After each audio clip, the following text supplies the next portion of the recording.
stimulating hormone, yaani kiwango cha homoni ya follicle stimulating inakuwa chini, lakini kiwango cha luteinizing hormone inakuwa iko juu. Lakini kingine ni kwamba homoni ya testosterone kwa mwanamke inakuwa iko juu, sasa inakusababishia wewe kutopata mtoto. Lakini kingine ni kwamba kiwango cha insulin kinaongezeka katika damu, kinaongezeka katika mwili wako, kinazalisha kitu kinachoitwa insulin resistance, hivyo wewe kutokuwa mama kabisa maishani. Sasa dalili gani utapata? Dalili ambayo utapata kwanza, nywele zako zinanyonyoka, yaani maana yake unakuwa hauna nywele kama picha hii. Umeiona? Jambo la pili, unapata chunusi nyingi sana. Lakini jambo la tatu, unapata mrudiko wa homoni. Lakini jambo la nne, unapata kisukari cha mimba.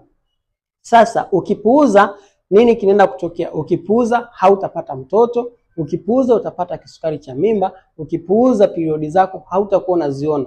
Utaona period mwezi huu, lakini mwezi unaofuata huoni, mwezi unaofuata huoni, unaofuata ule ndio unaupata period.